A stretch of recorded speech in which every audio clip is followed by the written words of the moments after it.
This week, Koom talks with longtime comics creator Hilary Barta about his Dr. Droom story in issue 4 of the anthology series Marvel that came out last week, as well as his work on Plastic Man and Alan Moore's Splash Branigan, and the connection, or lack thereof, between drugs and creativity, and more. It's a great interview, but unfortunately the sound quality is subpar, and I was a bit nervous about publishing this one, but I ultimately decided it should go up because of the quality of the content. My advice is, sit in a fairly quiet room and listen to this on headphones, and you will be rewarded with a great interview. This is Tim, and this is Deconstructing Comics.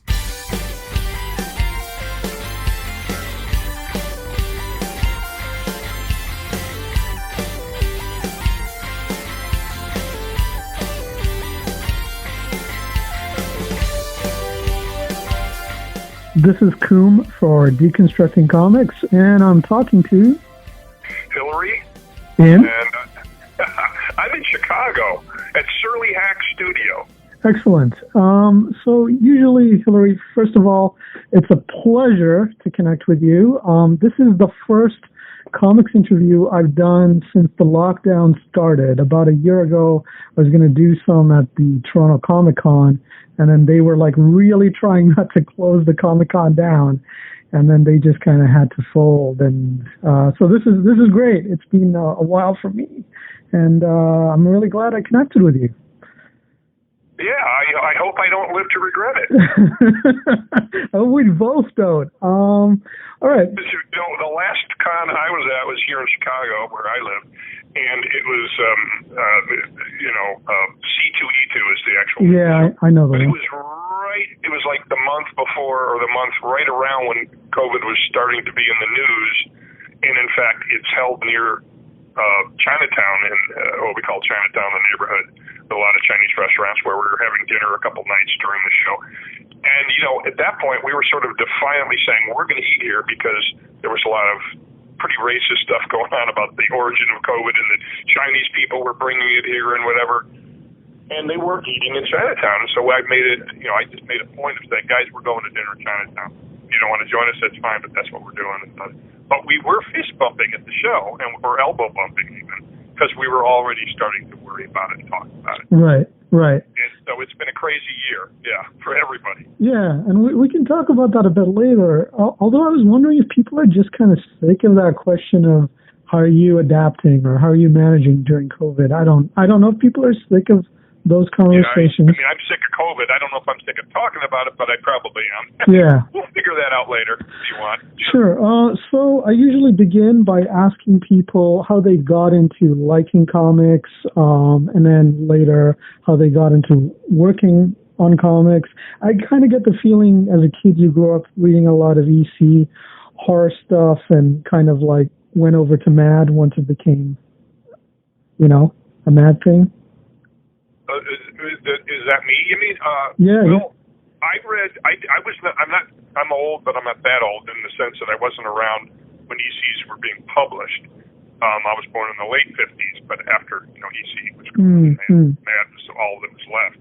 But I didn't really read a ton of comics growing up in that sense. But I got to the ECs in the paperback reprints that were done in the '60s, and that's when I really first discovered the early Mads, the Kurtzman edited, what were color originally, but in paperbacks they were in black and white. So through those reprints, I first discovered Wally Wood, Jack Davis, Will Elder, and all those great artists at Mad, and their work with Kurtzman, and it made a huge impact on me. But through those paperbacks, I discovered Mad and got into comics, and I was a Marvel fan when I was young. So mostly through comics that my older brothers bought. They bought and brought home, and I read them till they were falling apart, basically. Right. But newspaper comic strips were probably my first exposure to comics, and then the comic books later. What were your major influences? Were you watching a lot of horror stuff on TV, or? Yeah, I'm a total movie buff. In fact, I probably, movies probably have as much impact. They have as much influence on my work as do comic books. And so even though I read a ton of comics when I was a kid. I don't really study them to that extent, but I absorbed movies and television, but just, visual drama on film is stuff that is just in my DNA from when I was a little kid. And comics they always seemed to me to be part of that thing of telling stories visually. And because I like drawing, that seemed to be the easier thing to get into. But I watched almost any. I loved old movies. We had a black and white TV when I was a kid. I don't know. I can't remember when my folks got a color TV, but I don't think it was in the house I grew up in. So all through like junior high school, we were watching black and white. So I didn't even know certain movies were color. Right. I didn't know Wizard of Oz had color in it. It was also. I learned that later on.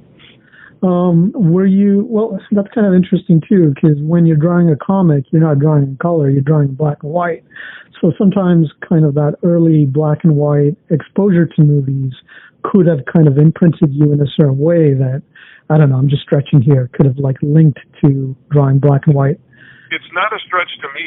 I haven't done much of it, but I've done wash. And when you work in wash, it's kind of the closest you get to the full range of gray tones you would have in a black and white film. Right. But no, my way of looking at this is the greatest artists in the world, greatest visual artists all came to Hollywood back in the golden age of Hollywood because there was, a war going on in Europe and people fled Europe. Right. And there was money here as well, so people even left well before the war to come here. And so, the greatest craftsmen, the greatest artists, and they just made art that's still influencing visual art. I mean, I don't think any visual art has had the impact that Hollywood films from the 20s, 30s, 40s, 50s has had. There isn't anything to compare. There's no other movement in film or comics or anything else that's quite had that impact. Some good, some bad. But on me, it's totally, I see things in black and white. I often see angles the way I would see them in film, and I think of, as opposed to in comics where you I think a lot of artists structure the pages like it's a poster and they're arranging panels where they relate to one another visually on the page. I often think of the transition from the panel to the next panel the way you would in film, because film is just essentially one image at a time, whereas comics are, multiple images put together on a page. I think more of that transition, like where do you want to go from here? What's the next logical or what's the emotional or dramatic step that you want to take? And in that, I think, comes a lot from film. Gotcha. Editing film, yeah. Were you watching all kinds of films or particular genres, or? I think when I was young, I really loved comedy, and I grew up, even though the films were made well before I was born. I loved the Marx Brothers and W.C. Fields and Laurel and Hardy, and some of the great comedy teams. My favorite being Buster Keaton. My parents would and neighbors, they'd rent movies. You could rent silent comedies from the local library and bring them home, but they also eventually had them on television as well. And that stuff really impacted me. I mean, when I do comedy now, it really is drawing on some of those childhood memories of the way Groucho would walk hunched over, or the way Buster Keaton set up a gag. I mean, that stuff, it's some of the most genius stuff in my life that I've ever seen. I mean, Buster Keaton is a genius, period. Absolutely. No, and I'm seeing the connections now. A couple of odd questions. One, do you know Rick Parker, who was a letterer at Marvel when you were there? I do know Rick. I mean, Rick and I talked briefly back in the day when he was doing Beavis and Butthead. Right. And he would. Rick's a great guy. He would send me notes and letters and things, and there would always be drawings on the package and stuff. Yeah, he still. We talked back then, but now we're on Facebook together. Yeah, so we talk a lot. Yeah. Yeah, just because I think when I was reading your stuff, I thought, my God, if this guy does not connect with Rick Parker, I don't know. But the other thing I want to ask is, you said your parents brought home films? You mean they actually brought home film prints? Yeah, well, what you could do, and I think my neighbors did it a little more than we did, they would actually, you can rent or check out, like you would a book from the library, you could check out a film, and they would also let out the 16 millimeter projector. Wow. So you could it home, and I imagine you couldn't keep it for a month like you would a book maybe, but maybe you'd have it for a couple of days or something, and you'd bring the projector home and you'd show a Chaplin film. That's fantastic. Yeah, and I've heard other people do this. In fact, someone was just telling me in their high school class, one of their friends brought in, he might not have had to bring in the projector because they probably had a 16mm projector at the high school, but he brought in a Marx Brothers print because he happened to have one, I guess, and showed it in the class. That is fantastic, yeah. And all this stuff was on TV too. I mean, not every movie, but there sure. was a ton of old stuff. So I grew up in the 1960s. I grew up watching movies from the 30s and 40s and 50s mostly, but also some silent films in the 20s and some later films. And when you were reading the Marvel comics, either through your brothers or whatever you got your hands on, were you kind of growing up with that Silver Age Marvel stuff, or did you read some of the monster stuff before that happened? Well, the earliest stuff that I remember, and I actually have a cutout of 3-panel sequence, was the very early issue of the Hulk. And I think it was when the Hulk had his own comic, because I think Hulk had a brief run of a comic in the early 60s. I know he was also in Astonishing, right? Yeah. But so I had this sequence, and it was just it's like it was either the Hulk getting mad or the Hulk transforming, but you were closing in on his face, and I had this literally cut out of the comic because I was not keeping these things in great shape. They were reading copies, but I had it pinned to my corkboard in my drawing room for most of my life, and it's still somewhere pinned to that corkboard in another room. I just don't have a place to hang it up here. But that was like one of those inspiring things. And there's a clip of a Wally Wood drawing from Mad up there, and a few other things that were like key artists and key images for me growing up. But like I said, most of those comics, the Marvel stuff, I think they were things that I got from my older siblings. When I started buying them a little later, Marvel was they were no longer 10 or 12 cents. They were probably 15 cents, and then they were starting to do those 25-cent giant issues or annuals. And those things I bought a lot because we'd go to usually my dad wanted the paper and to pick up cigarettes, and I'd run in, he'd give me the money, he'd give me an extra quarter, and I'd look at the I'd look at the stuff on the rack, and I'd go, well, there's a 25-cent Thor annual. There's a Fantastic Four annual. And I still have those. I still have a Fantastic Four annual, Let There Be Life, where they have to go to the negative zone because Sue's pregnant and they need this serum to save her and the baby. And it's some of the most, dramatic stuff I ever read as a child. I mean, the way Jack Kirby drew those images of everybody, excited, panicked, in fear, a nihilist, the villain, all that stuff is really very, very memorable. And I don't know how many of those comics I read, but each and every one of them were important and a big deal. Right. So when did you know you wanted to become an artist? Was it kind of a smooth transition from high school to that? Or did you do other jobs in between? Did you go to art college? What was your path? Well, I think in high school is when I started collecting comics. I was a little late to that game. And I started finding out that there were comics beyond just the stuff here. So I started finding out about European comics. I think they might have had a Graphis annual. I think that was the name of the magazine, but an international magazine. And sorry, this would be late 60s, I'm guessing? Well, no, that would be your 70s. I was in high school in the early 70s. That might have been when I first saw certain European comics. But in that same period, late 60s into the early 70s, we would go to the head shop that wasn't too far from my house. It was a few miles. We'd walk over there, across the border into Chicago. I lived in Evanston. And go and buy underground comics. So that was something we were into at that time. But like I said, I learned. I found out about Spirit, and in fact there were comics in Europe and what some of those looked like. That was when my understanding of what comics were and how broad a field they were. I think really happened in high school, and that's when I started to think, hey, I might want to do this as opposed to just enjoy the stories. So already in high school, you're thinking of moving into comics. And I'm thinking about it. Yeah. I was definitely thinking about it. I don't know how seriously I took it because I didn't really just immediately go on that path. I kept drawing, but I also went to film school when I got out of high school.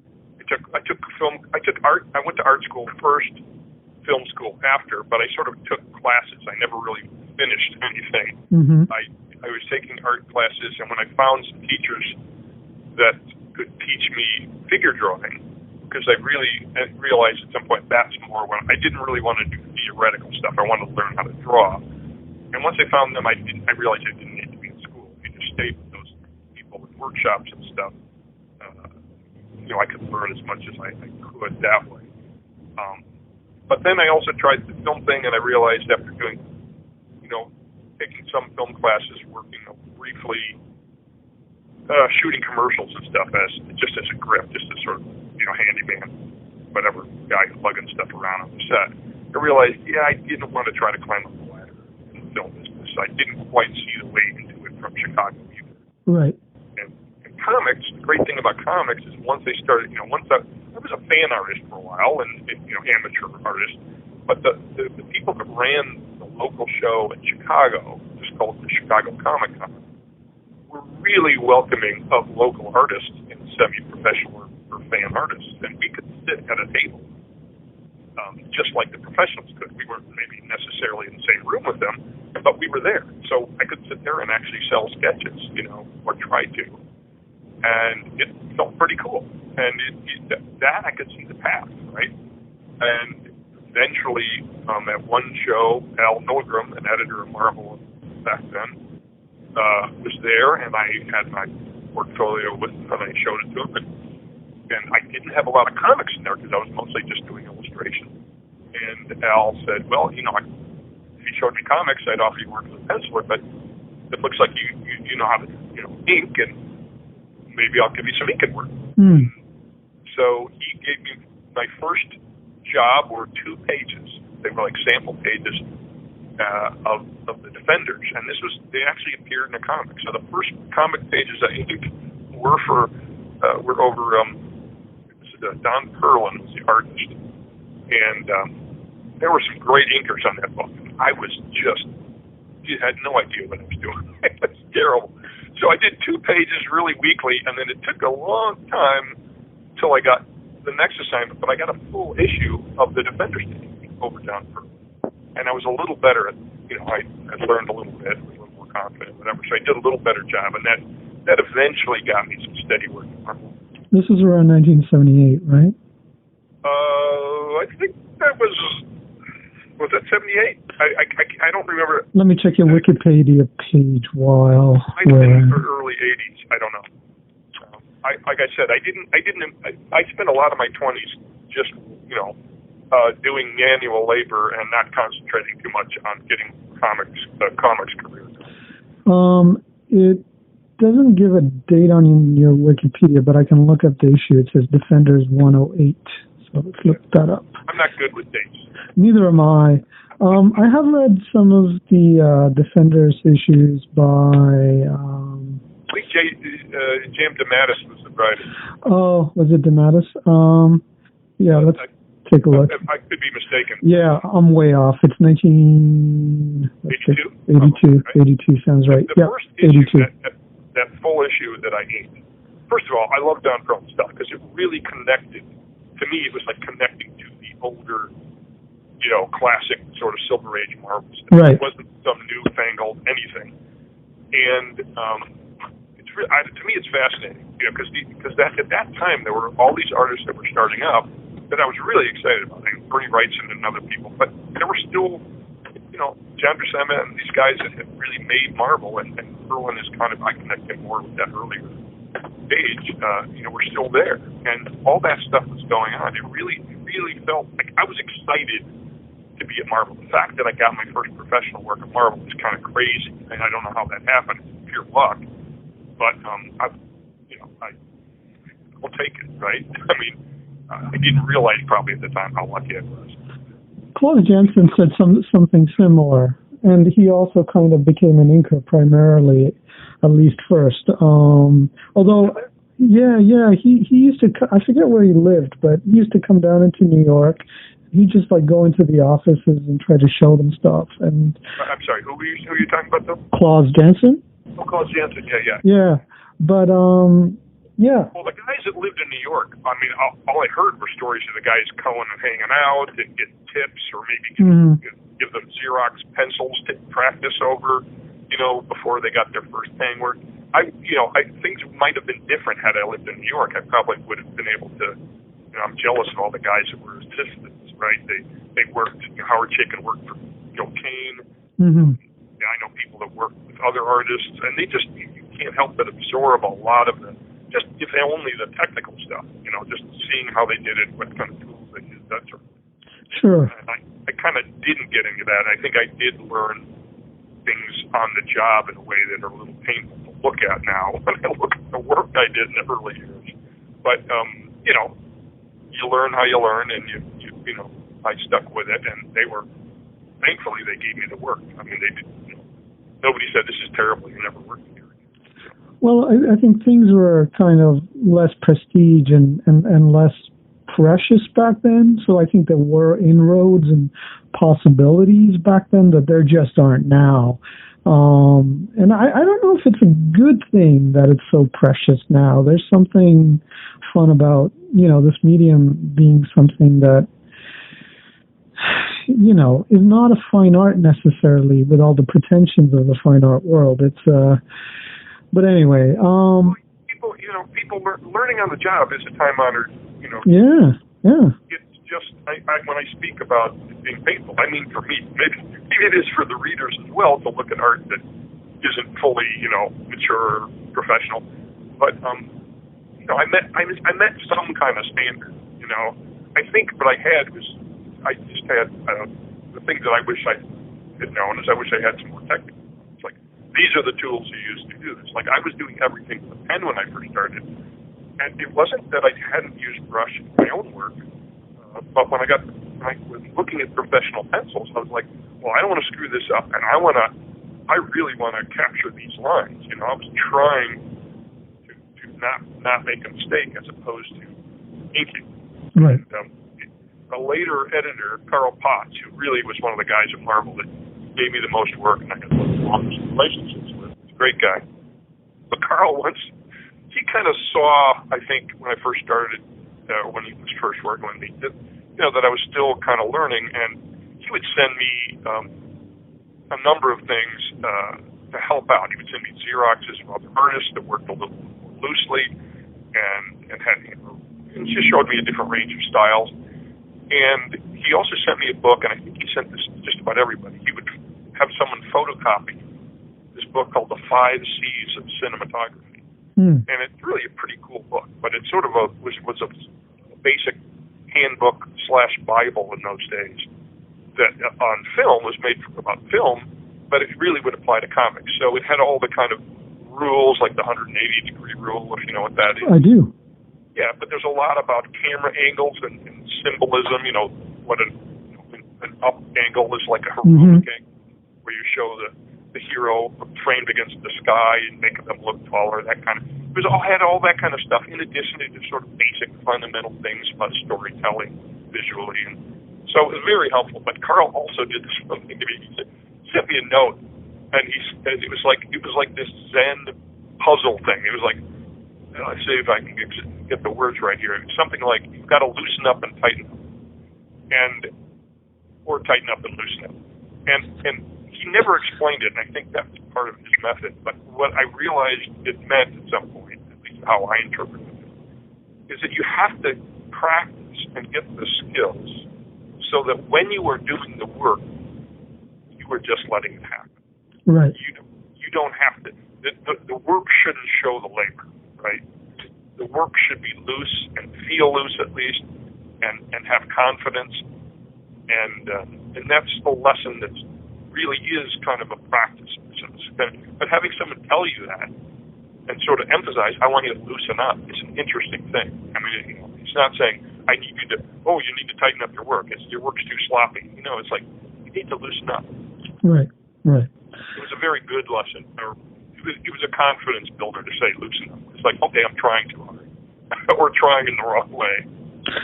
We should get to your current Marvel story that's out now. Is there anything you want to say about it? The thing that struck me is I thought you were maybe steeped in those old Marvel monster comics because you reference many of those monsters, many of whom I don't know. I certainly know Fin Fang Foom and I knew of Groot, but I haven't read a lot of those Kirby monster stories. Well, the story, it was originally, when I got the offer of the job, Alex Ross they called him the curator. He's curating this comic.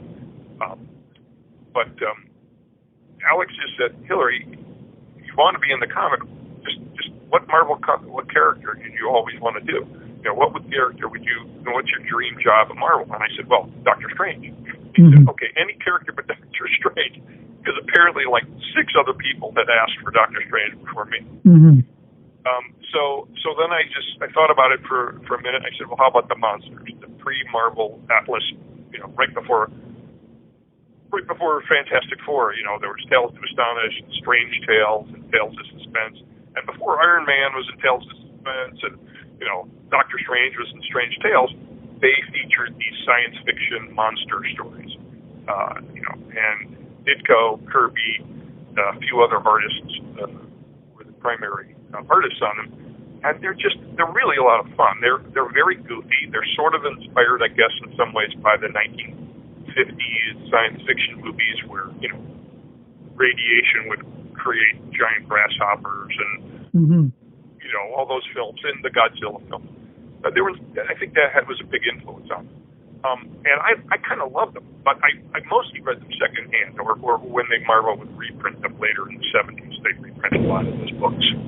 They did things like, they did books like Where Creatures Dwell, or Where Monsters Dwell, and Where Creatures Roam, I think were 2 of them. And Where Monsters Dwell, we sort of did a play on that as the title of our story. So ours is Where Monsters Smell.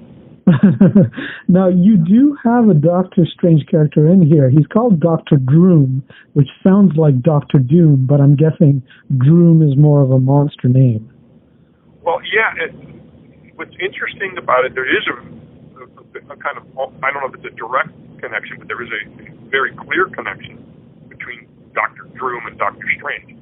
When I said to Alex, I wanted to do the monsters, soon after, maybe in the same call, but probably a day later, he called up and said, hey, do you know the character Dr. Droom? And I said, no idea who you're talking about. And he said, well, he was this character that Marvel did, and he's kind of the precursor to Doctor Strange in many ways. Anyway, Alex got me the book that has all of the maybe 5 or 6 Dr. Droom stories that appeared in Strange Tales, whatever book they were at the time. And he didn't wear a costume exactly, but his origin, as I noticed of Doctor Strange, is it's even weirder, and anyone who's interested, I recommend read his origin story. It's really crazy and politically incorrect by today's standards. But he went to the Orient. He was a doctor, a Western doctor who travels to the Orient, and there's a sort of Ancient One type character. And he then gives him these, he takes over the mantle of protecting the Earth from whatever the level of force is. And he was drawn by Kirby, but Ditko, I think, at least the first story, if not more. Paul Reinman, guys like that worked on it. But anyway, Ditko clearly remembered this character when he did Doctor Strange. So Alex asked me if I would throw that character into my story, and so our story, Doug Rice is my co-writer, we put Dr. Droom ended up making it a story because now we had something to play off against the monsters. So because he was sort of the first superhero in a way, Marvel, Dr. Droom was, in the 1960s. Yeah. He predated, I'm sorry I don't know about this character. I'm just Googling him now. They also call him Dr. Druid after those first 5 appearances. Well, that's much later on. Somebody brought him back in the 70s, I think. Then Dr. Doom had become a big character, and they realized we can't really have 2 doctors. Droom and Doom, and they changed him to Dr. Druid. But I think he's a different character. And as I recall, that character didn't even look like Dr. Droom did exactly. But anyway, I don't want to give away the origin or surprise people about it because we couldn't actually deal with the origin in our story. Originally, I wanted to put it, once I read the origin, I wanted to put it in our story, and it became an issue because it's so politically incorrect. At least one aspect of it. So you don't even want to talk about it in an interview? Well, I mean, I could talk about it, but I feel like people ought to read it just to get the fun of reading it going, oh my God, because it's a real jaw dropper. Okay. Fair enough. What we are left with, let's put it this way, he's a Western doctor who now looks Asian. Mm-hmm. Okay, if you can wrap your head around that, and that's the character that's in our story. And we allude to the origin, but for various reasons, me and Marvel decided we're not gonna put it in. Sure. But these monsters and Dr. Droom, and it's really, the story is about that era, that just right the cusp of Marvel almost started. When Thor and the Hulk and those characters were launched right before that. This is right at that moment, what predated Marvel. And in a way, this is Doug and I both wrote a lot of stories for a Marvel book called What The, which was sort of a second-generation version of Not Brand X, which is a house comic that made fun of their own characters. Mm-hmm. And we did a lot of stories for What The back, earlier in my career. Doug was often my co-writer in those stories. So this was sort of a return to doing a sort of Marvel self-parody. What's your working relationship like? I know that on, I think, your Patreon, you've done some strips where you draw first and then Doug writes in the story afterwards. But on the Marvel story, are you both kind of hashing out ideas together on the phone, or is he writing a script first, or what's the process? Well, typically Doug and I, the way we typically have worked over the course of, we've worked together off and on for many years. But it's usually there's a story that we sit down and kind of come up with a plot. And sometimes when you're writing a plot, you're coming up with gags. They just naturally come about, and you're making notes. And you pitch that plot, and if the company likes the plot, then you write a script. Or sometimes you can do it the so-called Marvel method, where it's pencil first, and then the script comes afterwards.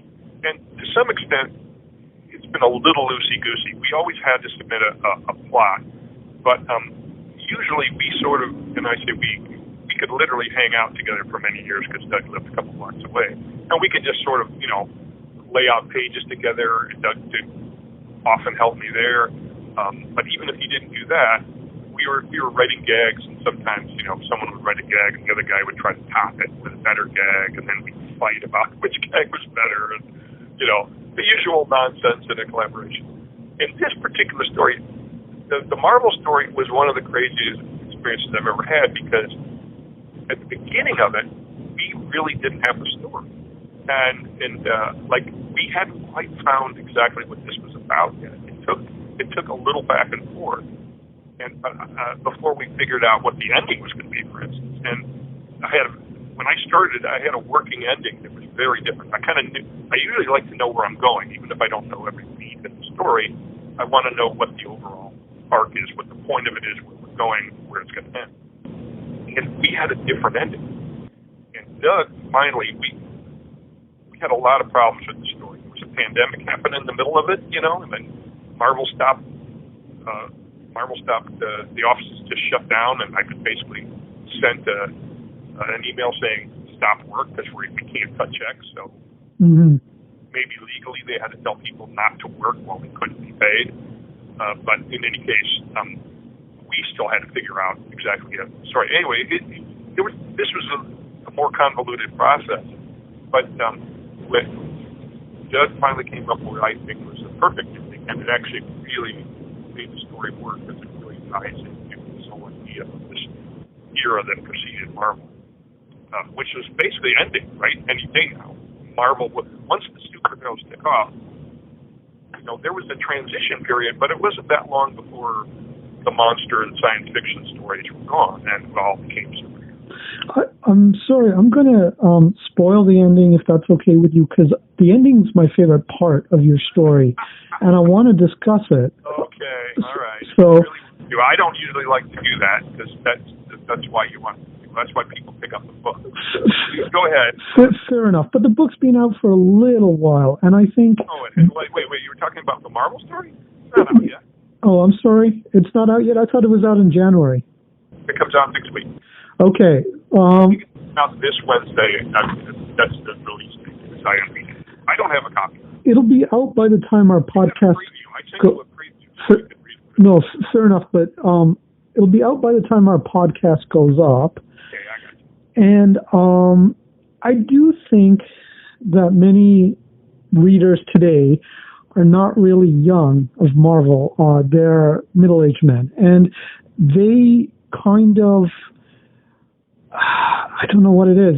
They like listening to podcasts. They like going onto Facebook groups and stuff and like talking about the thing without necessarily feeling that inhibits them from reading it or enjoying it is my feeling. But if you really don't want to discuss the ending, we won't. Once you ask your question, and if I'm really upset about it, I'll just say pull the plug. Yeah. Go ahead. Yeah, sure.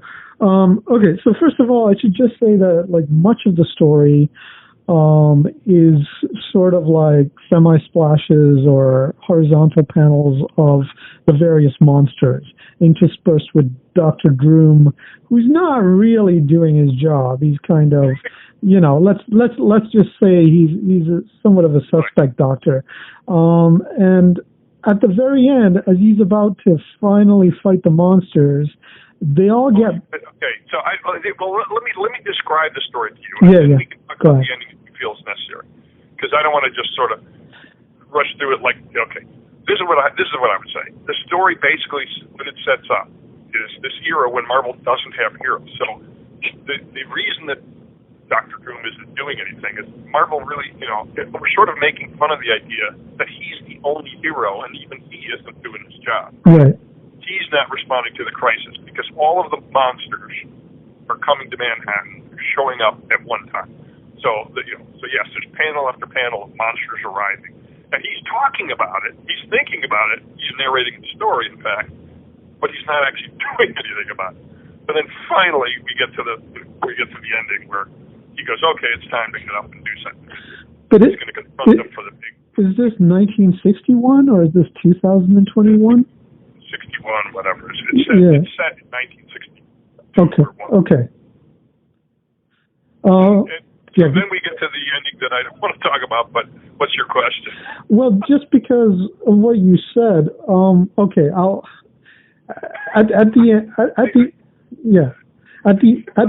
basically this is, let's just say the point of the story is one thing, but the humor, the structure of it, to me, the humor comes out of anticlimax, right? You're expecting one thing, and we give you the exact opposite. And I like that. It's great. It's just, if I'm understanding correctly, the ending that we do get comes out of Marvel during the pandemic saying to you guys, stop working. We can't. Oh, no. Yeah, well, that's your question? Yeah, no. Is that what inspired the ending? That if that was, in fact, the inspiration, Doug never told me. That would have been probably, an unconscious, subconscious sort of thing on his part. No, I would not say that. No, the ending has more to do with the fact that there's a new era about to start. Gotcha. At Marvel. That's what it's about. Gotcha. It's about the end of one era and the beginning of another. Got you. And there's one subtle panel where Mr. Fantastic's hand is about this other thing. This what was taking place between me and the editorial office, Tom Brevoort. I really don't think that was our intent at all. Okay, I get it. And then there's the third last panel. You have Mr. Fantastic's hand stretching in, and that's kind of like a signal that era is over. Yeah, that's right. That's the new era that's about to begin. Yeah. I'll tell you this. Our original gag, which we couldn't use, it was in our script. and it's funnier than what's in there, but we just couldn't use it because you already mentioned Mr. Fantastic.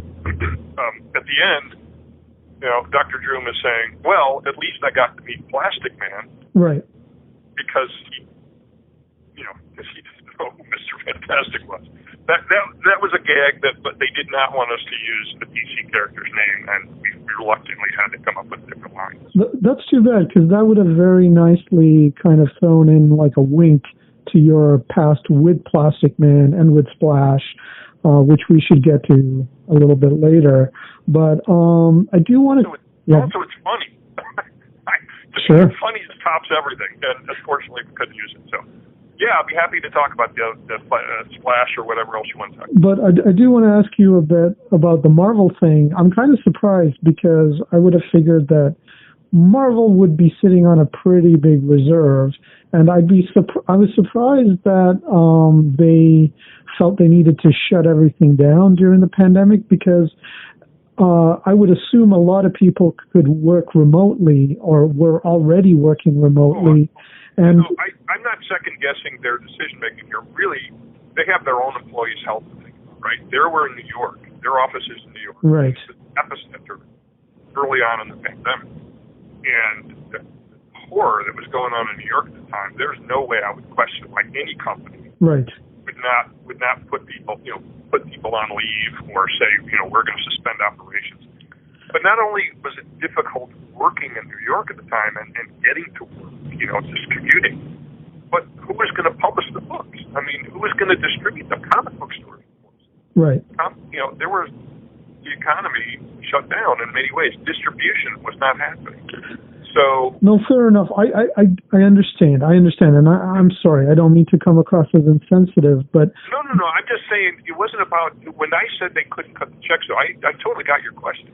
It's about that they were suspending operations, and I think for legal reasons they can't say keep working, but when you turn it in, we won't be able to pay you. That is their responsibility legally is to say no checks will be cut until we resume operations. So suspend operations. That didn't mean on my own I couldn't choose to keep working, and I did. Fair enough. Freelancers were still drawing the assignments they had. I got to tell you, some of those books were canceled, and I'm not sure how that all shut down. If you were working on a book that was eventually canceled and was never going to be published, were they paid for that work if they were told not to do it? Right. So anyway, thankfully we were not in that situation. I never had any doubt that the book would get published. Obviously, we all had doubts at that time. No one knew exactly how long this would last. Yeah. Over yet, but yeah, those are crazy. That is crazy. Yeah. Well, stores have not done well, but ironically, books and comics and movies and TV have done very well in the pandemic. People were at home and they wanted entertainment. Yeah. And not only that, but they couldn't spend money on going out or traveling or what have you. Right. So I know I ended up buying a lot of comic-related stuff the past year. Yeah, no, I've heard from certain people that sales were actually just fine all during the pandemic. For certain books, for people that self-published, they were like, no, there's no sign that people aren't buying comics. But again, it's a complicated issue. I mean, Marvel isn't just comics that magically appear at your door. There's right. distribution, there are people going to and from an office. There's a whole bunch of stuff that about people and their health and safety. So it's complicated. But yeah. But anyway, I think they made the decision they had to make. That's fine. Sure. And frankly, the book would probably sell better this January than it would have last February or something. Well, last February was chaos. I remember there was a good 3 weeks when I was just watching the news like all day, every day, and feeling like in the pit of things. It took me about 3 weeks. I mean, yeah. No, yeah. I mean, the stuff that was going on in New York and eventually was going on elsewhere, where they didn't have enough room for bodies. I mean, it's crazy. Coming up, Plastic Man, the rumored connection between drugs and creativity, Splash Branigan, and more. Thanks to our supporters on Patreon, another set of classic early episodes of Deconstructing Comics has been unlocked, and I'm putting them back on the site in reverse order. This week I'll republish number 32 from July 17th, 2006, in which Brandon and I discuss Brian K. Vaughan and Tony Harris's Ex Machina, and various Marvel events that had happened up to that point.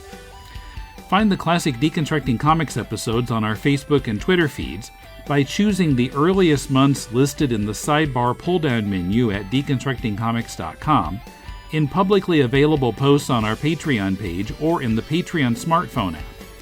Classic episodes have been unlocked back to number 31, so only one more classic episode will be re-released, unless we meet our next Patreon goal, unlocking 15 more classic episodes.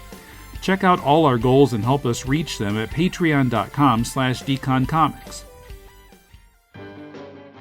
When you watched Batman as a kid, you enjoyed the colorful heroes and villains, the text sound effects on the screen, the thrill of watching a heroic crime fighter escaping from death traps and taking down bad guys. But the show was devised to interest adults too. What did you miss as a kid?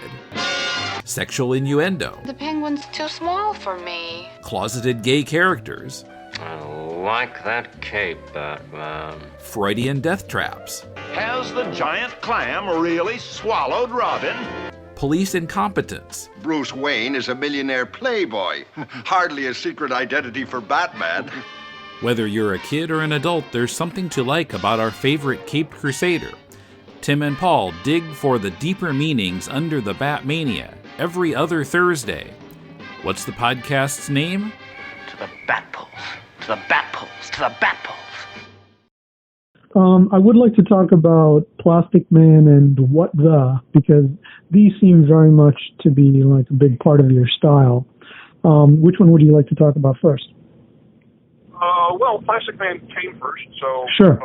But they're connected in the sense that they're both comical, shape-changing heroes.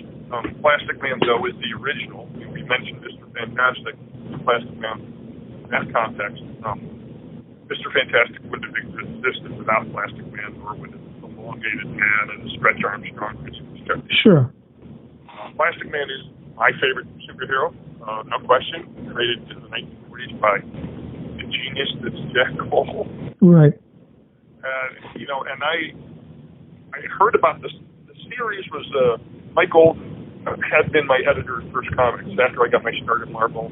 When First Comics started up, I kind of went there thinking, well, this exciting comic company, independent comic company, was being started in my backyard, basically.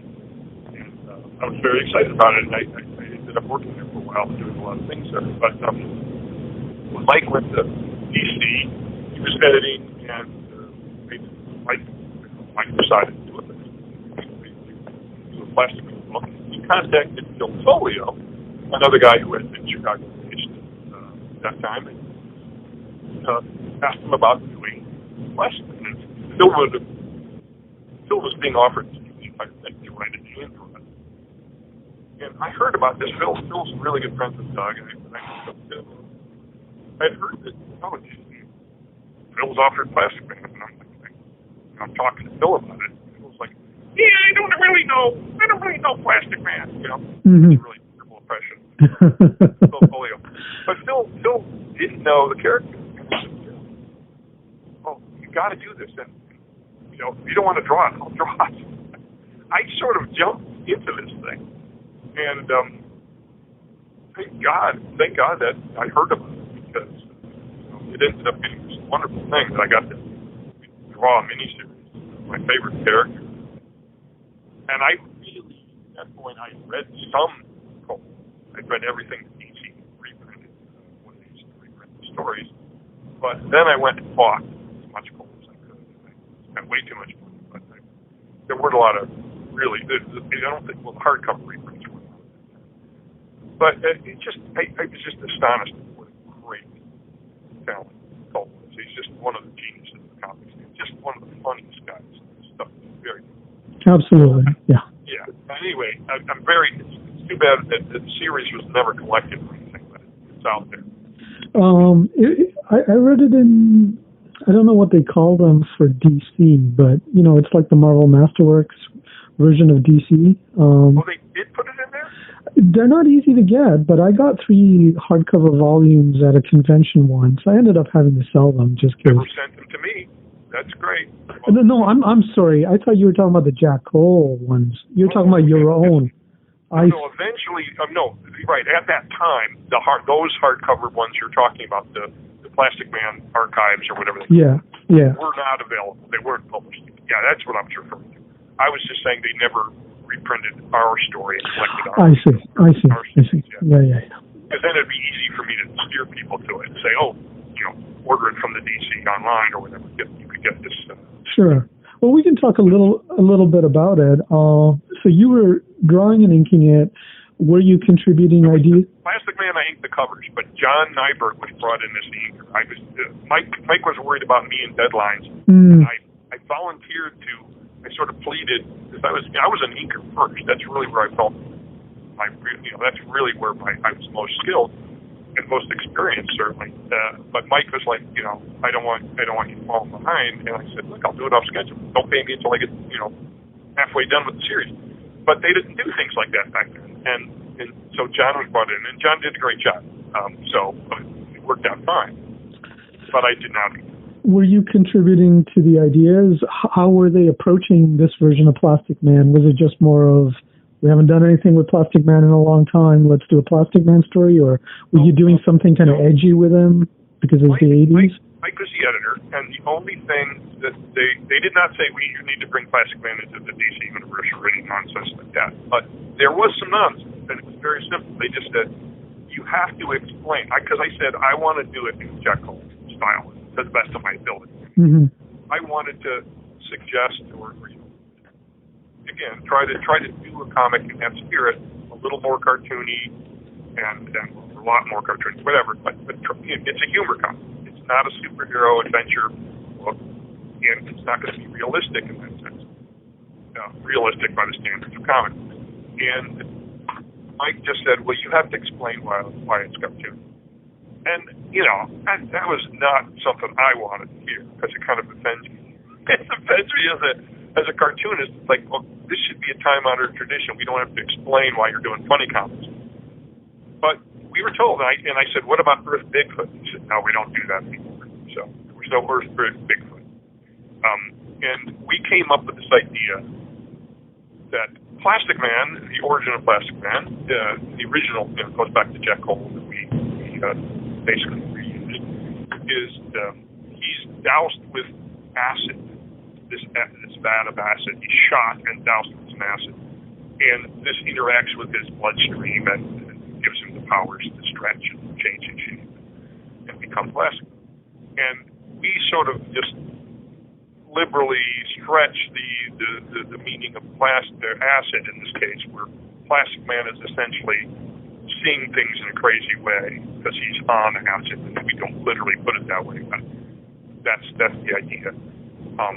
The acid is affecting his brain or his vision or his sort of sense of things. That's fascinating. I did Google your Plastic Man, and it looks great, by the way. It looks amazing and very Jack Cole-ish, like you said, especially the Woozy Links depiction. But Woozy, the other half, Woozy, our take on Woozy is that he sees things the same way because Woozy is actually crazy. But how would this work then? Just like he'd be punching guys out in normal, but you'd see things from his and Woozy's point of view? It was just an explanation to draw it the way I wanted to draw it. We never referred to, I'm seeing weird things, or why is Plastic Man seeing things this way, or that's not what we're seeing. It wasn't that. But to reinforce this idea, there was something called a reality check in each issue, and they were drawn by Kevin Nolan. As an artist I chose because I thought Kevin could add the detail there to draw the same world that we're drawing, but give it more of that sort of real, that feel of being real and having detail, and Kevin working with a pen and everything.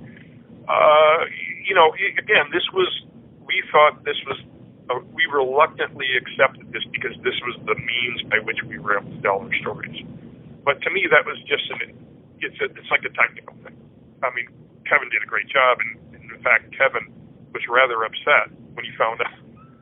I mean, I asked Kevin to do it. I asked DC to hire him, but Kevin wanted to draw, like in the first pages that came in, he was drawing little puffs of smoke behind someone when they ran. I said, now, Kevin, you can't really do the comic-y effects because we have to make your pages feel different than my pages, or the whole thing doesn't work. So I was, I wish Kevin had been able to do it any way he wanted, but it was just a technical thing. DC thought they needed this.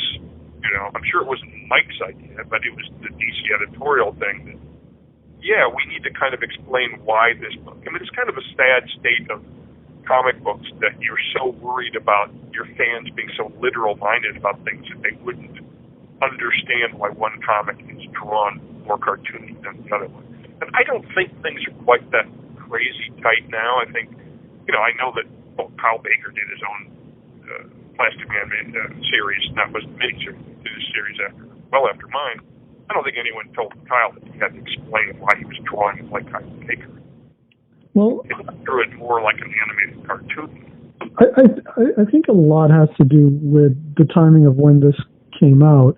I mean, you'd had that real kind of shift with Dark Knight and Watchmen and all of that stuff. And I think DC kind of said, well, this is a way we can really distinguish ourselves from Marvel.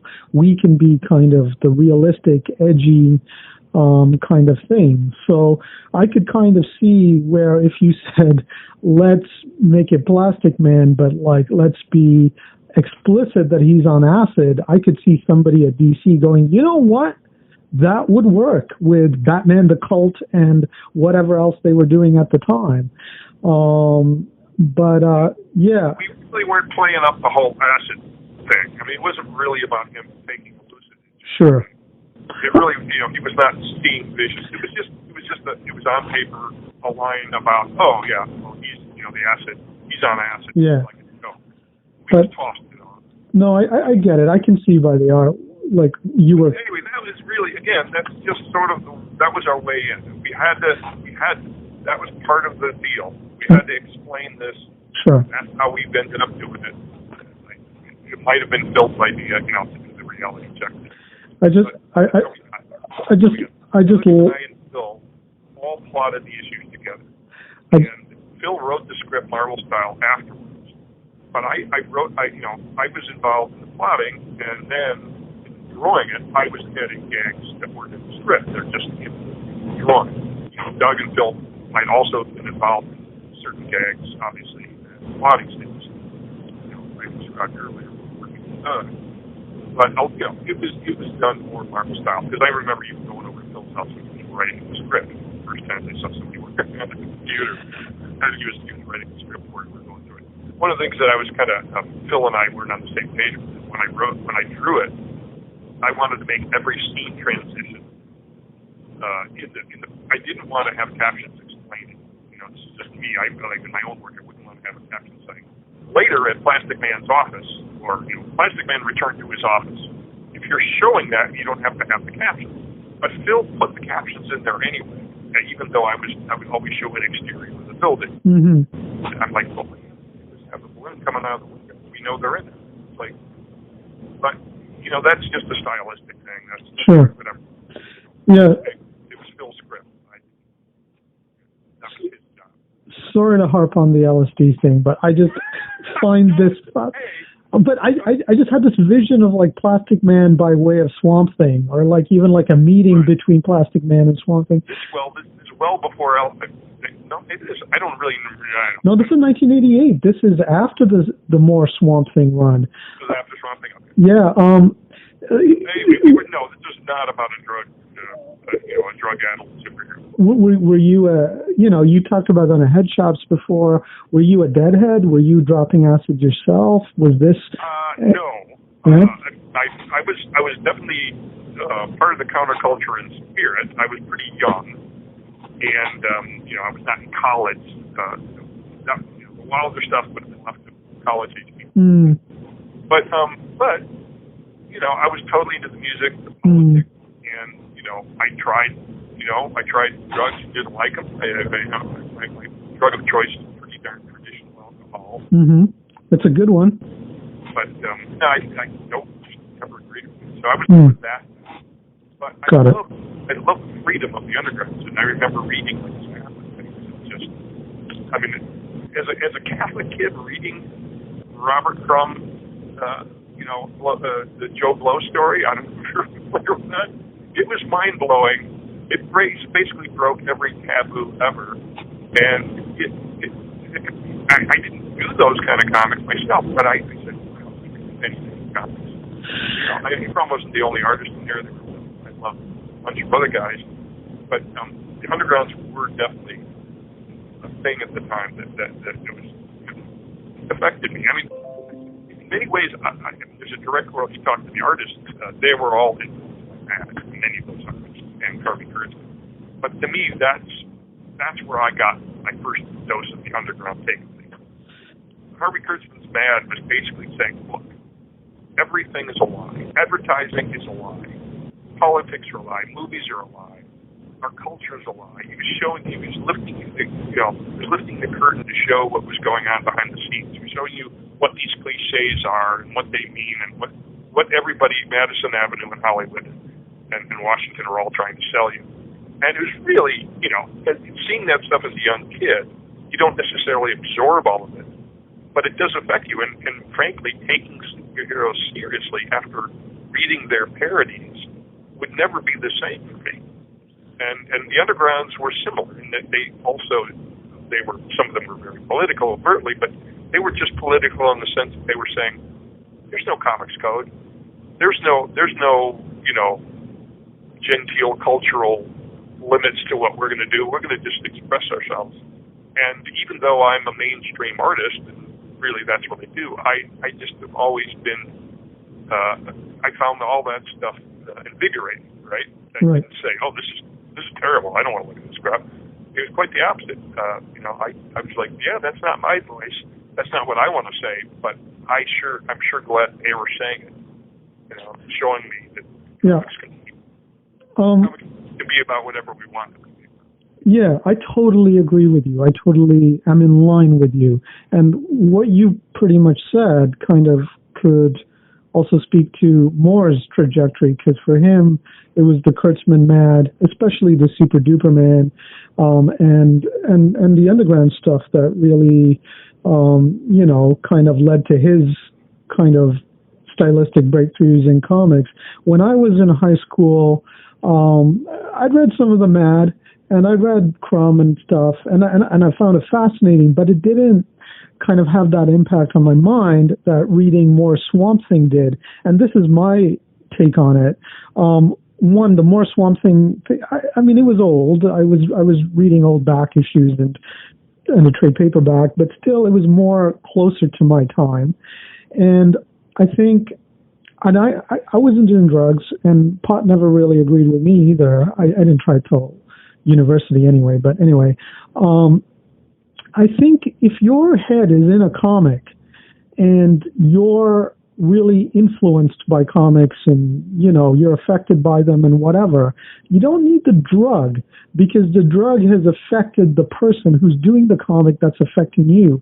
So I remember being in high school and reading some of those Swamp Thing sequences and that having that, not a psychedelic effect on me, but definitely a transformational effect on me, like especially reading something like Rites of Spring, when the whole issue is just Abby and Swamp Thing having that psychedelic transcendent experience. And then you've got Total Ben and Bissett too, who are bringing their own kind of, vibes from kind of those origins into it. Definitely had the effect on me to the point where I didn't need to smoke dope. That was transformative enough. And yeah, I mean, I think, one of the biggest lies that was ever perpetrated is that somehow drugs or alcohol is a creative idea that they spur creativity, or that they're necessary to spur the. But I mean, alcohol used to be like the writers that, this is what writers would do. So like people who wanted to be writers thought they had to start drinking to become become a writer or some nonsense like that. Now, it's without a doubt, though, there is a physical effect. If, you know, like if you start drinking, it loosens your Yes. and it can loosen your thinking, and that you can have an idea. But in no way is it a good strategy, to employ that you think alcohol would help you over the long haul. It's like you have to figure out a different system. But famously, Crumb, his explosion. He was a great artist before dropping acid, but he dropped acid. He was not any kind of acid. He did it. I don't know if he did it one time, but he famously did it one time because almost all of the original characters he came up with were this flurry after dropping acid. It did sort of open up a part of his, I think, things that he might have been holding in, like that he wouldn't express. There are physical ways that you can become more creative. People meditate, people do all kinds of things. They have exercises. Artists will do warm-up sketches. There's things you do to get in creative or zone, that place that you are. That's the zone.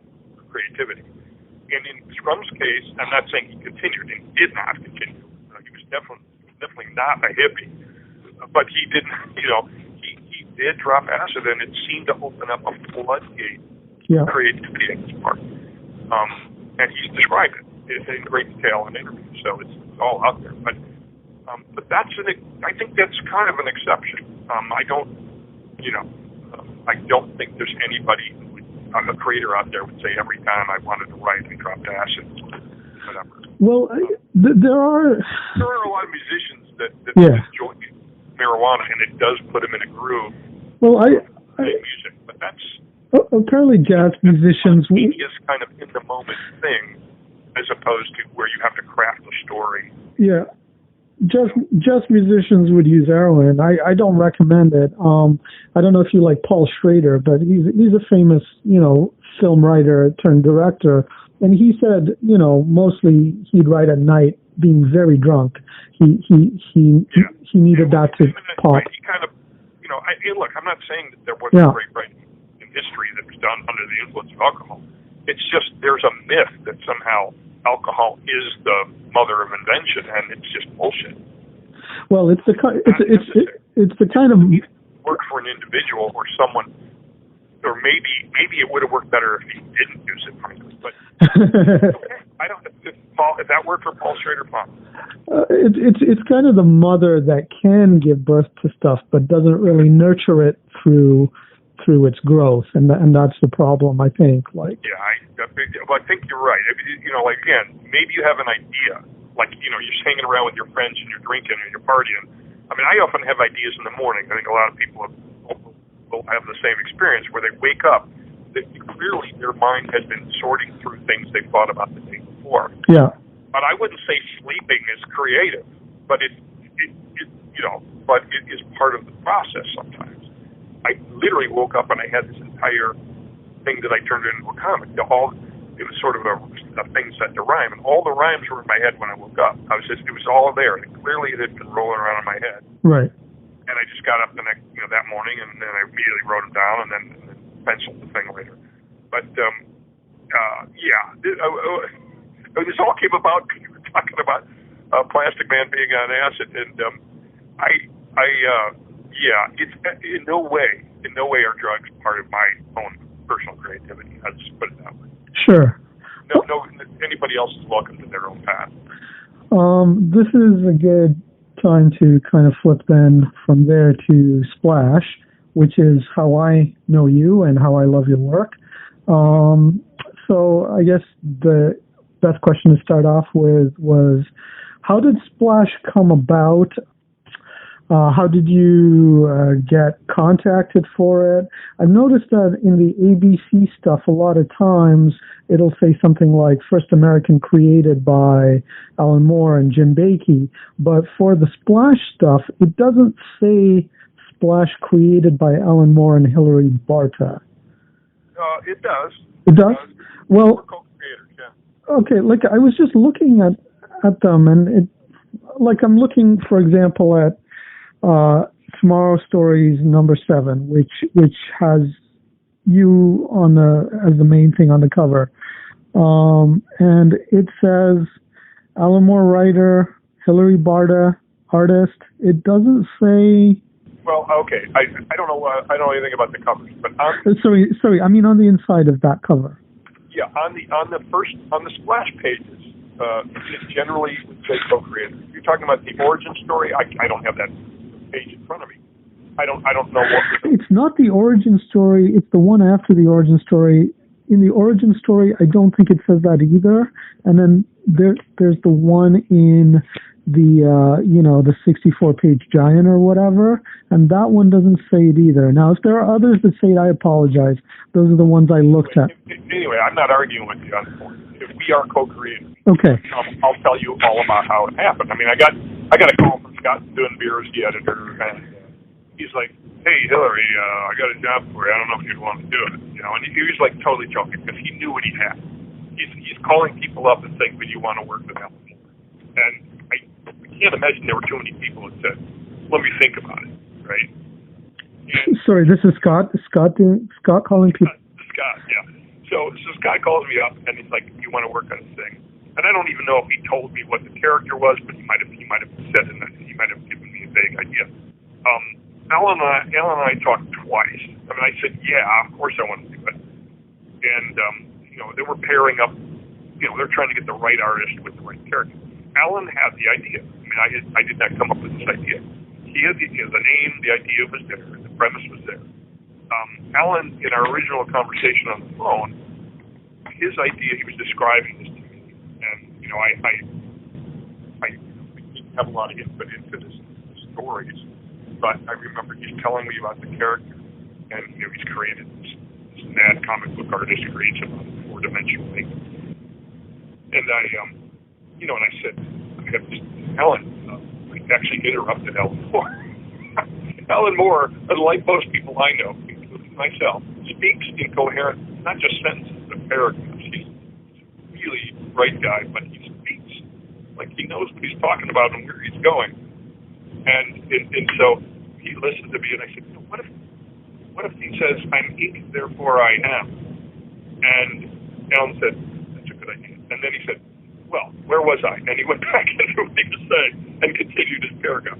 So he used that idea, and the only other real input I think I had was I had to visually design the character. He wasn't drawn. But Alan's idea, Alan's idea was he was referencing the old Fleischer cartoons, Coco the Clown and Betty Boop. They came out of the inkwell. That was the series of cartoons out of the inkwell. They literally climbed out of the inkwell in the cartoons. And Alan saw him as this sort of like crazy cat character. I don't know if you remember the crazy cat. I do. He could if he was running away from somebody, he would run up to a wall and draw a picture on the wall with his finger of a window and then dive through the window he drew.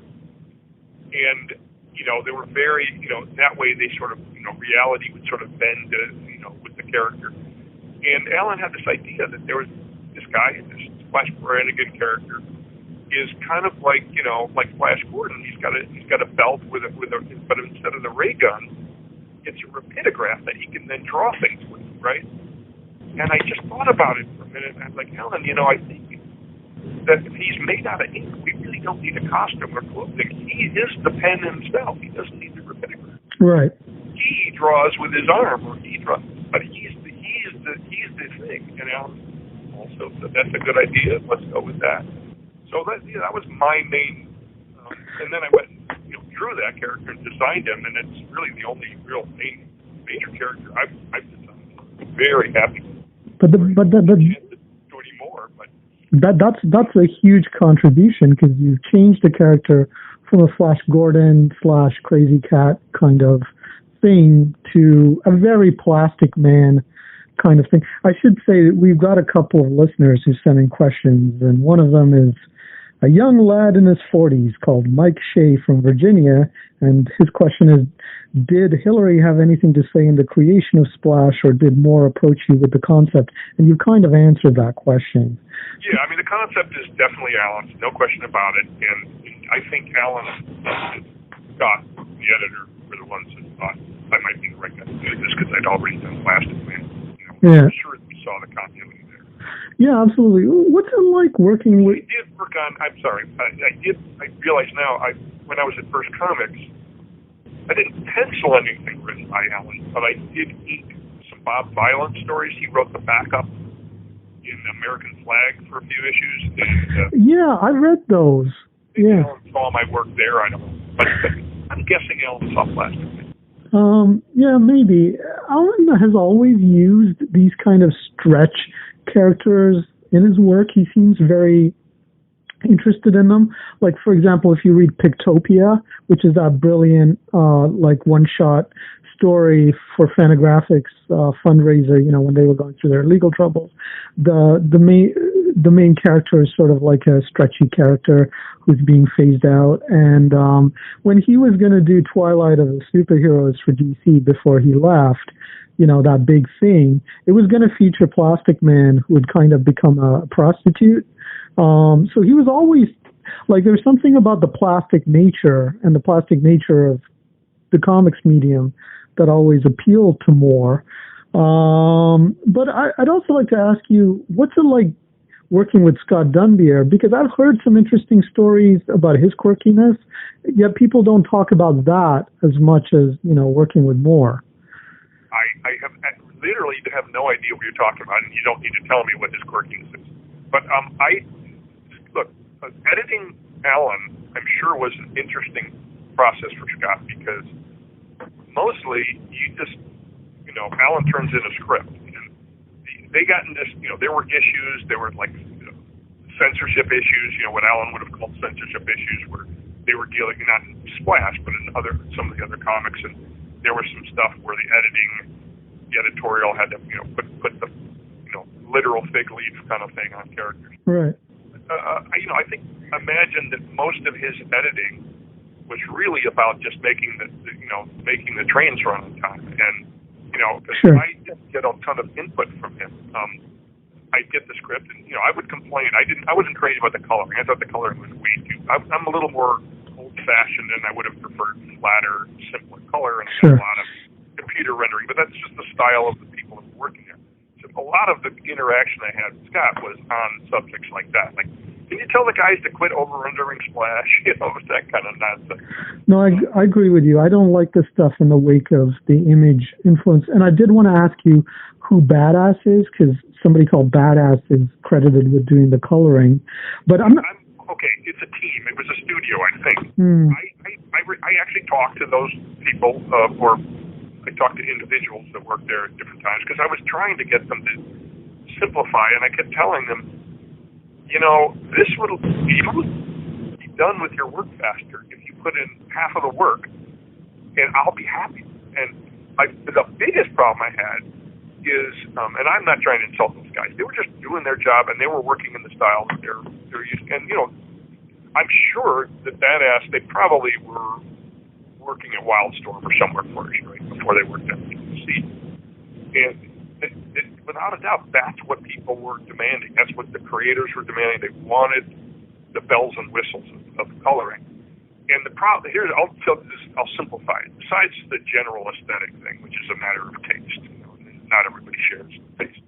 When it came to Splash, he's wet. He's supposed to be wet ink. So I'm rendering him mostly black, and then I'm feathering, muscles the way you would normally feather things, but just trying to leave the highlights. Well, those are like glints you would have in water. So I get it. Color Splash all just flat blue.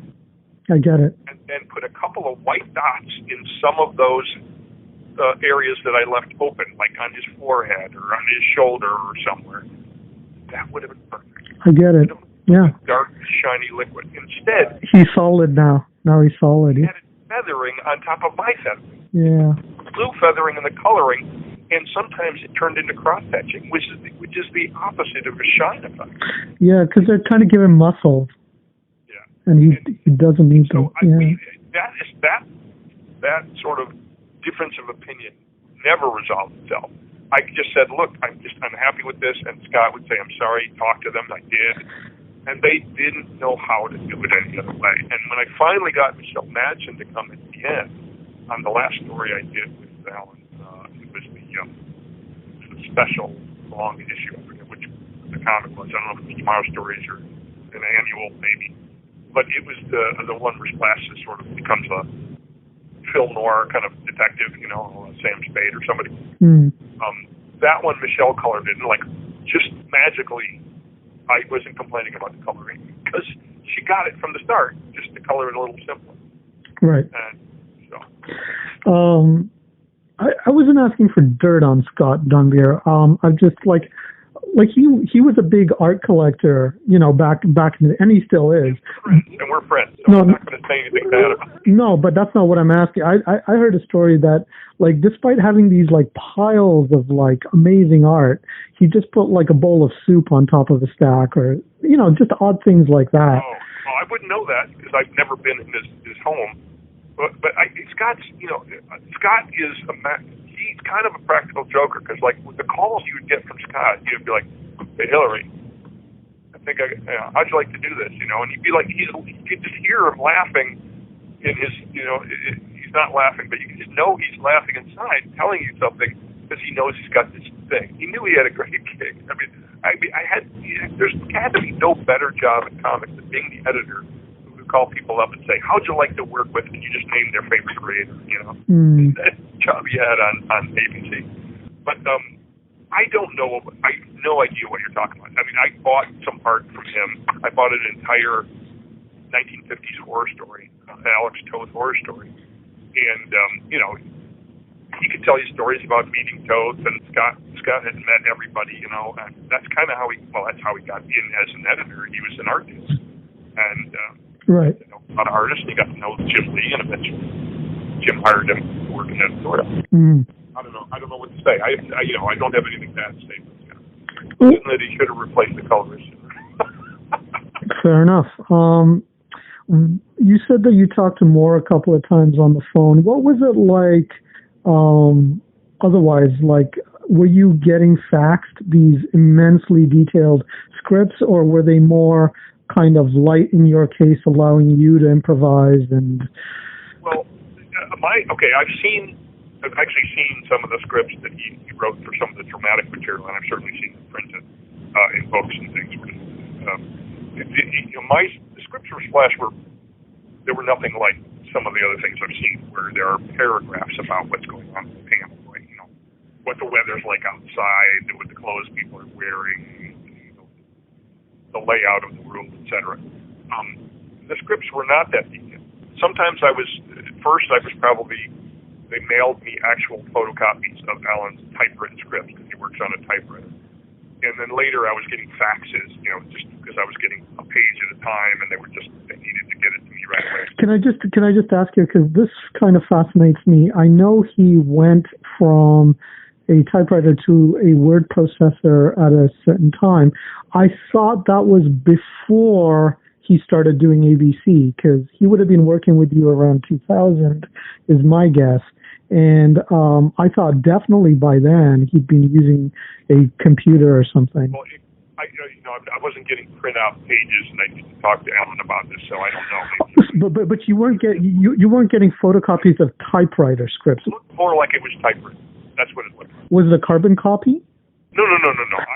Okay. No. He would send the script, however it was sent to the office. Gotcha. Wildstorm, ABC office. And Scott would then either send photocopies of the script or later faxes. Got it. And all I'm saying is it resembled to me a typewritten script. Because of the font, yeah, I got it. Now you get the computer stuff, and everything looks different than it did back in the day. It looks a little more. So I don't. Maybe it was a word processor. Yeah. I don't know what that looks like. I never saw the original whatever. So. Right. But like a typical script would come in, and you would say, "Hello, Hilary," at the beginning of the first page, and it would be HULLO, like the British hello. Mm-hmm. Which is very charming. And he'd say, I thought what we would do this time is we'd have a story set, and he would just sort of simply amble into the story. Mm-hmm. And it was just charming because no one had ever written scripts that were written to me that way. Right. So it was a kind of a fun way to begin. But he would. There was description, and you know what I figured out at some point, because I love adding gags and I like being part of that creative process. I figured this is one thing I decided, and no one ever told me not to do it, and I did it from the get-go, is I added gags, right? And so, like on the Splash page of the first story of Splash, where he's popping out of the inkwell and there's characters standing around. Alan did not describe all those characters. Like I added, anything that spots would be funny on. So I did like an abstract painter, who's got splatter on his canvas. I've got the 101 few Dalmatians in there because they've got dots on them. And I forget, but those things weren't in the script. And in fact, I added the Anne Rand inkwell, I think. I think I added that, but I'd have to go back and read the script. Anyway, I added certain things when there was room for it, and I had ideas. But I also made a decision at some point, because he would say maybe there was something floating in the background in the sky, and he would describe like a dirigible, but when you actually looked at it closely, it was a condom that someone had tied off on it, blown up, and tied off. And then it's a funny idea, but there's no way that would work, really. I mean, for me. But I thought, okay, when it came to those kind of background gags, what's going on in the foreground? And if I could, in the tradition of Mad and my favorite kind of humor stories, if the background gags were thematically linked to the foreground gags, I would use them because that made sense and it was important. They were part of the story. But if they were just things that Alan popped into his head and that he thought it was funny, but it didn't tie into the story, and I had a different idea that did tie into the story, I would always go with my gag. That was how I made that decision of whether I was going to use something or not. If I didn't have a better gag, I would draw whatever Alan. If I could figure out how to make it work, I'd put it in there. He always drew exactly what he asked for in the script and tried to make it better than that, or if I could improve on it, if I could, figure out how to make it sing some way, I wanted to serve that foreground. But when it came to the background, I felt I had a little more freedom to add my stuff.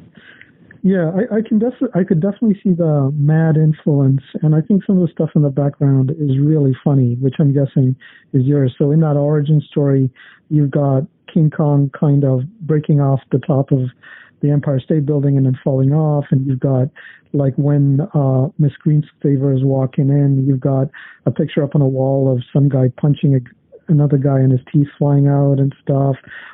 I was wondering about Mort Gort, the character, the old, oppressed. He's a comic book artist, yeah. He's a comic book artist that created the oppressed guy who just kind of walks around with his drawing table chained to his ankle.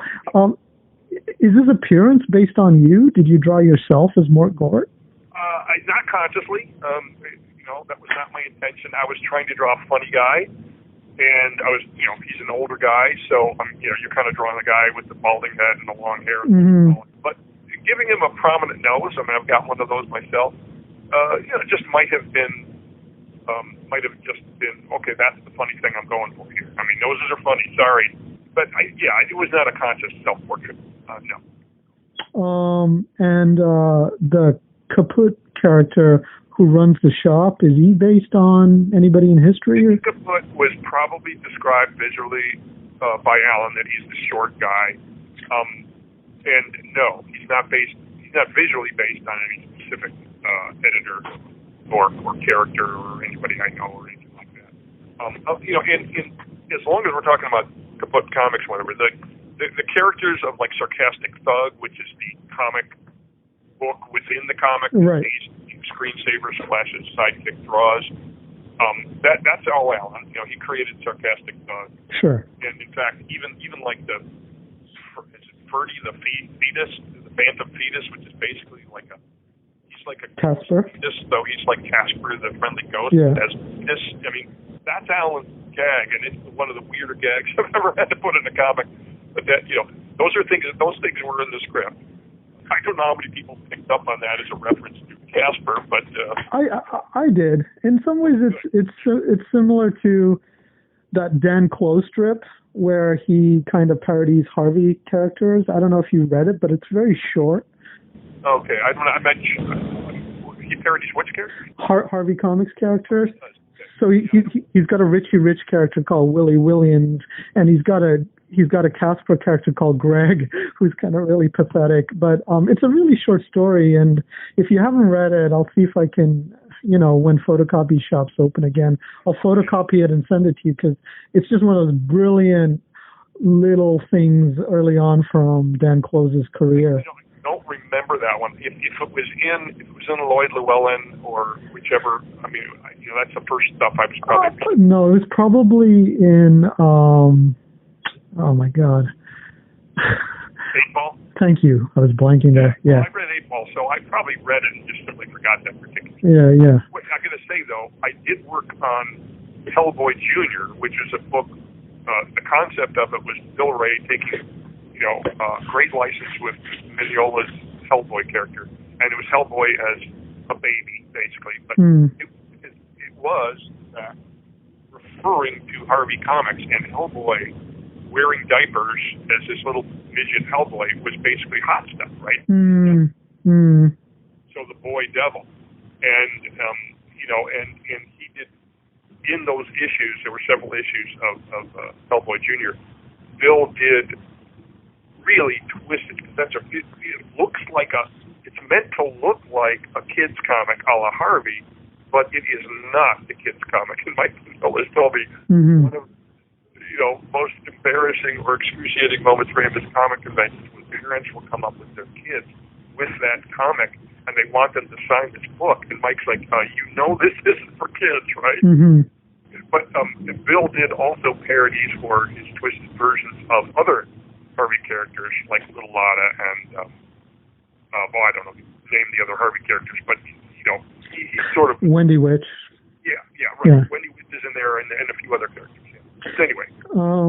Anyway, just to come back to Splash, when I was reading them last night, I had this, when Moore did Swamp Thing, and then he said he used this real method kind of way of getting into his writing process, and he would say, I'd imagine myself, being 500 pounds and covered with mud, and I started to speak like that and move around the room like that, and I just sort of, imagined him preparing to be Splash and rolling around on the floor like a surge of ink. And then, Melinda, whom he was dating at the time, might have said, Alan, it's time for supper. And Alan's like, don't disturb my process, woman. And he slithers into the room. But it just sounds like it was more of a functional kind of thing. Where, he came up with the gags and sent them to you, and you riffed a little bit on them. The most amazing thing that I heard from Dunbeer during the time I was working on Splash is that, this is all through Scott, because I talked to Alan twice at the beginning of working on the character, and then after that, we just, it was just through Scott. But Scott's, like I said, initially I would get a full script, and then at some point I started getting pages. And what had happened was there was so much work, and there were so many artists working on different strips. Alan had to feed, artist pages on different days. Scott would probably give him a call and say, so-and-so needs a new page. And what Scott told me, and I don't know how many, maybe how many books he was writing at the same time. There were all these different books, and then within Tomorrow Stories, he's writing 4 or 5 different characters. Well, Alan, according to Scott, his process is he would not do the conventional thumbnail little putting up little cards with plot points. He would think this stuff out in his head and come up with the idea, and then he'd write it down. And when he wrote the script, he would write, if Scott was asking for 2 pages of Splash Branigan, he'd write 2 pages of Splash Branigan. And then he would have to write 2 pages of, you name it, he'd have to write 2 pages of a different character for a different artist that needed work that day. And it's kind of astonishing to think that he was carrying all of these stories in his head and just tapping into them when he needed to and picking up where he left off when he needed to, without having any kind of plot structure. Because even in the splash stories, even as silly as they are, they would often have a beginning that that was referencing the end, and they tied up together the way Alan was totally into structure for everything he ever did. All of his work is like that. None of it feels random. That's right. Like for those of us, who are really moreheads, the way his brain works is fascinating. You get echoes of it here and there. Like if you talk to, his collaborators on Prometheus, for example, or even when he was doing Watchmen, towards the end of it, apparently he would do like 1 or 2 pages and then put them in a taxi cab down to London or wherever Dave Gibbons was, an hour away, because he does so much thinking and he holds so much in his head and he does so much ahead of time, and he can have conversations with you where he details things minutely. And part of that too, I think, is the hash. The hash allows him to get into that space in a way that's like phenomenal or remarkable, and like tie things together and remember things and details. I really hope he donates his brain to science, because in the same way that they did with Einstein. Whatever hash does, whatever that is, that you may consider that. Let's consider that a tool, right? It's something. But he still had to have that brain. Oh no, I'm not saying the hash is doing the work. I understand that. But what I'm saying is, there is a mind there. That's the important thing to me. I've never met. I've known tons of writers, and many of them are really great writers. But I would not use the word brilliant to describe many people I've ever met. And fair enough. One of the guys where you just talk to them, and I'm another one. No, I'm just kidding. There you go. Go ahead. You're another one. No, go ahead. I'm kidding. No, that's all right. Sorry, man. We're probably getting too serious there anyway. We were. It's been a very serious interview. Anyway, go on. No, I don't. I have nothing else to say about it. He's the only writer. Let's put it this way: he's the only writer where I was contacted by people in, I forget what, was it Argentina? I'm trying to remember where it was now. This is many, many years ago.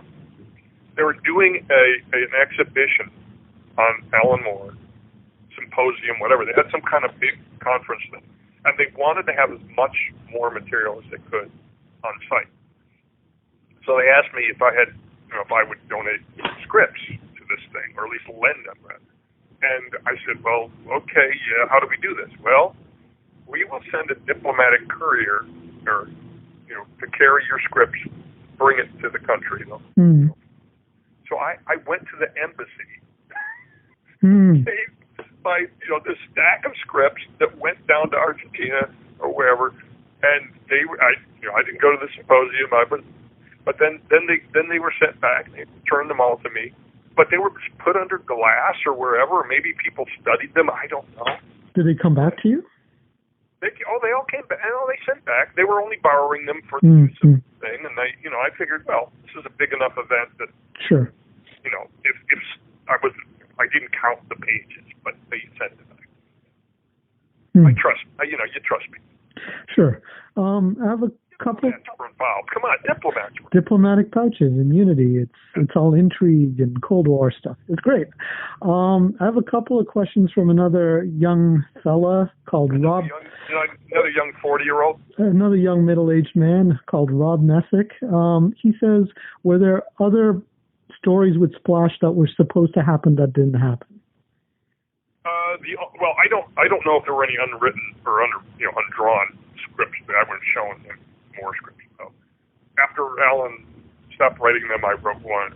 Drew one that was written by a friend of his. He's a good writer. Peter Hogan.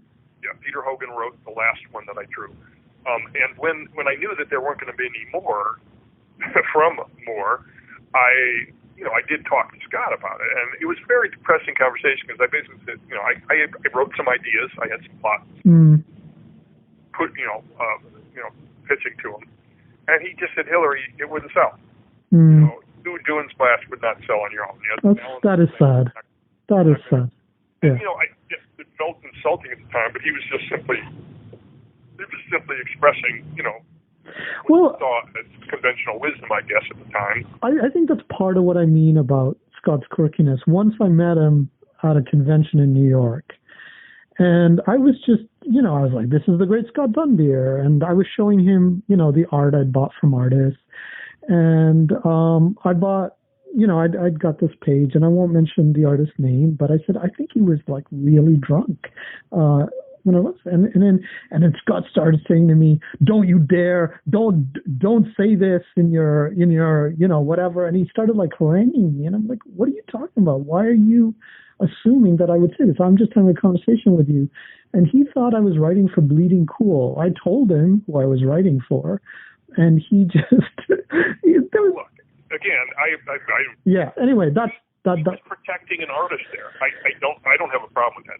He may have been. He was protecting, the mythological idea of artists in general, because he didn't even know the artist in this case. But just it was just. Oh, look, if he has something against Bleeding Cool, that's not something I'm going to hold against him, because there's a lot of shit on Bleeding Cool. It's like fair enough. Crap. Fair enough. Here, the thing about I'm not with Bleeding Cool, but. But what I was saying, he was being brutally honest with me. Right? Yeah. We are friends. We've known each other a long time. I knew him before I did Splash. I knew him as an art dealer. I just knew him as Scott, at meet at conventions. And, sure. I took it. I did kind of take it personally, but I later realized that is part of his job. That's part of anybody's job. I don't think it would have happened anyway. I mean, I don't know if he could talk to anyone else into it. Well, true. Without Alan, I mean, which one of those books would have continued without Alan writing it? True. True. Yeah. Rob does have another question for you. Did you finish Stupid #2 for Image Comics? Rob was really looking forward to you parodying Dragon and Darker Image. Yeah. I didn't. I never finished the book. I penciled and inked it. It's like 2 or 3 pages, I forget. Had a big double-page spread with bodies filling up a city where they're like piled up, like in between the skyscrapers, just bodies of piles of bodies that I think they were all characters that like Savage Dragon had beaten up or something. We had the story written, and there was going to be. I know I have the first page penciled of something called Blood Blister. It was something that Rob Liefeld had done, and I don't even remember what the original character was. But this was like a clown flying around in a bathtub of blood in outer space. Don't ask me. I've got it somewhere. But I drew the covers, and we those were not just drawn, but penciled, inked, and colored. And they were colored. But it just, it didn't happen. And it was partly because of stuff that was going on at the time that had nothing to do with me drawing the comic. But I was clearly late, and they decided to cut the book before I got drawn. That was it. Short answer to a sad story. But it's okay. I never did it anywhere else either, and there's a lot of stuff that I could talk about that I don't really want to. Sure. People trying to get me to do it somewhere else, because it was the most successful thing I've ever done. Sure. It made me more money than anything, because anything done at Image at that time was selling. And it was kind of cool because I know the kids really liked it. But to me, I don't know. I guess it made sense to do it there. But there weren't many Image comics that were coming out on a regular basis back then. That's an understatement. One of the reasons I did Spawn is because there were a bunch of Spawn issues, right? I mean, how many issues of Wildcats, or you name it, they were famously making money and not feeling the pressure to make money. I know. So there wasn't a ton of materials. The reason I was going to do Savage Dragon, one, I enjoyed the book. I really did. I like Eric's friend. He's a really nice guy. And I wish I could have done that. And Eric even asked me at some point, "Hey, did you ever finish that, or what do you have?" And I've shown him. He's never asked me for the art, but I've shown him all the art that I did. And it would have been fun because it was a fun character to draw. And it was just that one was going to be total violence. I mean, it's going to be, because Eric's a real action guy, really Kirby influenced action guy, and it would have been fun to do that one. And we were also going to do jokes. I think he was a Chicago cop in the early stories, and we were going to do, I'm from Chicago, so we were going to do jokes about Chicago cops, too. But in any case, it didn't seem like a lot of reason to do it once Image decided they weren't going to publish it. I just said, yeah, I'll move on. Sure.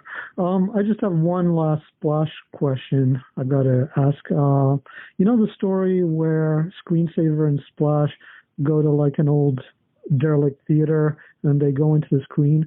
Why does Kyle Baker do the art in that one instead of you? Well, I was doing something else at the time, and I don't remember if that was when I was doing the I did one Tom Strong story, which was Tom McElhaney was going to draw the story, and he had some kind of problem. I don't know if he injured his arm or couldn't draw. Something, he was sick. Something was wrong. Injured or sick. And he drew the cover, and there was a story to go with it. And I was really happy to get that story because I loved doing that. It was very much like Splash was sort of connected to some of the Mad superhero parodies.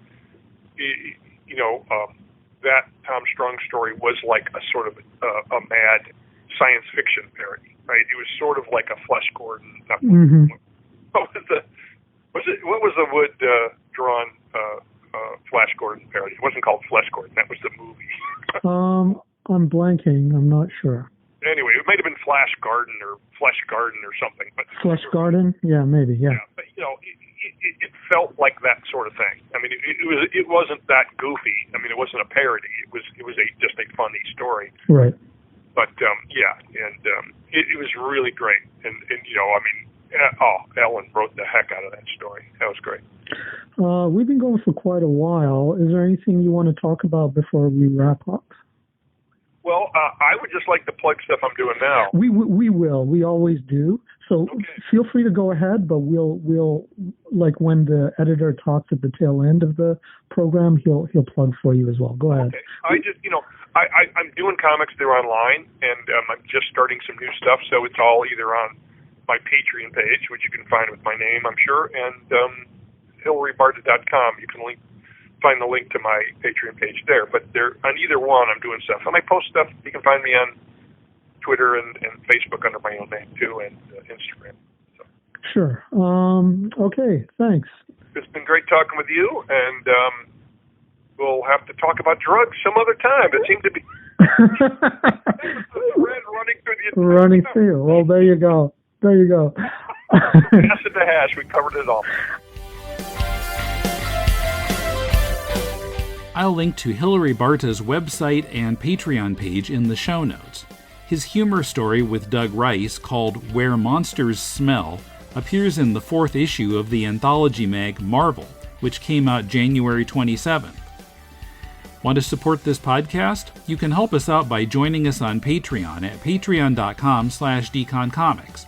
And go to deconstructingcomics.com to connect to us on Twitter, Facebook, or YouTube, to shop on Amazon to support the show, and to find links to subscribe to the podcast. Our theme is by J.B. Anderton. Don't forget our Full Metal Alchemist podcast, The Law of Equivalent Exchange, is now in its own feed and available in the usual podcast outlets. Our review of Chapter 7 is out now. If you're looking for some constructive feedback on your comic, send it to us and we'll critique it on our spin-off podcast, Critiquing Comics.